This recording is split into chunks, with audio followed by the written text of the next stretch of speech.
Most people think addiction starts with bad choices, or maybe curiosity, or even peer pressure. But for a huge number of us, millions of us, addiction actually starts with something else entirely: anxiety, an anxiety that becomes so overwhelming, so unbearable, that you do anything to make it stop. Today, I'm going to pull back the curtain and explain the real, often hidden, cause behind anxiety-driven addiction. Let's try a little thought experiment.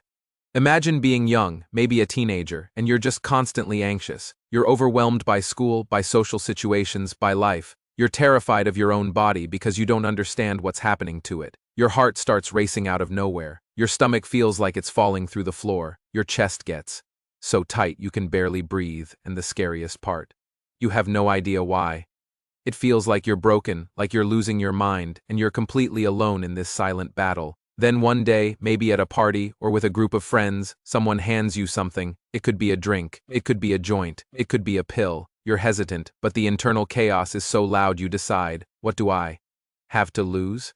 You take it, and then silence. For the first time in what feels like forever, you feel peace. The racing thoughts slow down, the knot in your stomach loosens.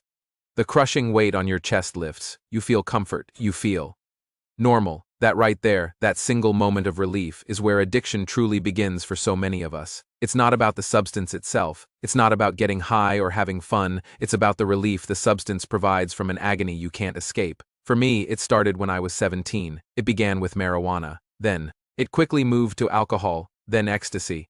And I want to be really clear about this. I wasn't doing it to party. I wasn't chasing a good time. I was doing it to calm the violent storm raging in my chest, a storm that I didn't have the words to describe. I didn't even know what anxiety was back then. I just knew that I felt wrong all the time. In my mind, drugs weren't the problem. They were my solution. They were my escape hatch from the constant, low-grade panic that defined my existence.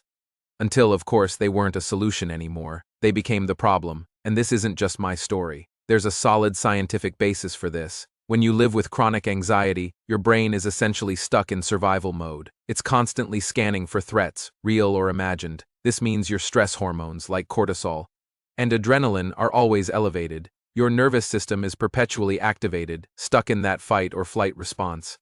Your body literally feels unsafe, even when you're just sitting in your own room. It's exhausting, physically and mentally. So when a substance comes along and artificially, temporarily, shuts off that alarm system, your brain takes careful note. It learns a very powerful, very simple lesson. This is how we survive. This is how we find safety. The substance becomes more than just a chemical.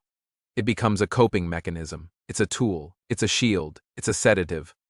And the primary motivation for using it isn't pleasure, it's protection. Protection from your own mind. But here's the cruel trap. The relief is only temporary. The moment you stop using, the moment the substance wears off, the anxiety doesn't just come back. It comes back with a vengeance. It's often stronger, more intense than before. This is because your brain's natural ability to regulate itself has been suppressed. This rebound anxiety then creates an overwhelming urge to use again, just to get back to that feeling of normal. And this is how the vicious anxiety addiction loop is formed. You feel anxious, so you use. The substance wears off. You feel even more anxious, so you use more. It's a downward spiral. This is why just stopping is so incredibly difficult. It's why willpower alone so often fails. You're not just fighting a craving for a substance. You're fighting your brain's deeply ingrained survival instinct. You're trying to convince your brain to let go of the one thing it thinks is keeping you safe from the terrifying storm of anxiety. So, how do you break this cycle? You don't break an addiction like this by white-knuckling it. You break it by healing the anxiety that lies underneath. You have to address the root cause, not just the symptom. Here's the formula that I've found, through my own journey and through working with others, to be the most effective. First, and this is the most critical step, you must treat the anxiety first. This is your primary target. This could involve therapy, like cognitive behavioral therapy or CBT, which helps you reframe your anxious thoughts. It might involve medication prescribed by a doctor to help rebalance your brain chemistry. It definitely should. Include learning practical tools like breathwork and meditation to calm your nervous system in the moment. Building structure and routine into your day also provides a sense of stability that anxiety hates. Second, you need to understand what I call the phantom safety effect. Your brain isn't necessarily addicted to the alcohol or the drug itself. It's addicted to the memory of the relief it brought. It remembers that feeling of peace. Recognizing that you're chasing a feeling, not a substance, is a huge mental shift. It allows you to separate the tool from the outcome you're seeking.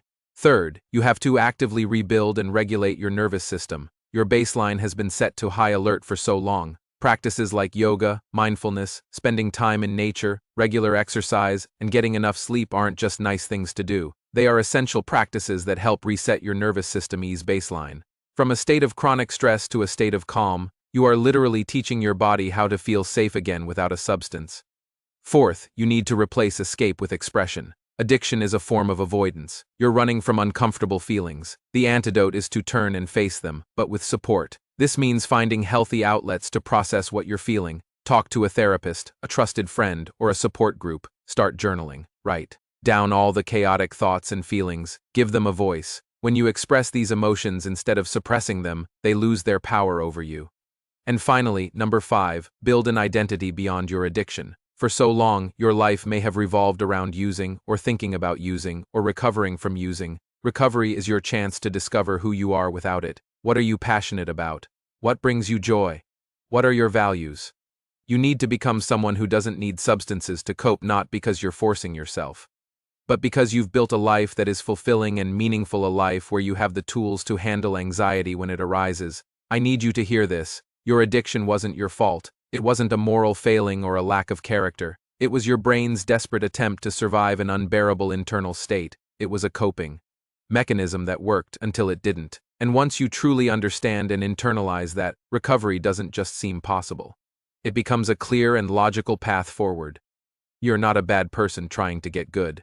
You're a person who was hurting, trying to feel better. Thank you so much for watching. If this resonated with you, please subscribe for more daily videos on anxiety and recovery. You can also download a free workbook to help you get started on this journey at freefromaddiction.net. You're not alone in this. Thanks again.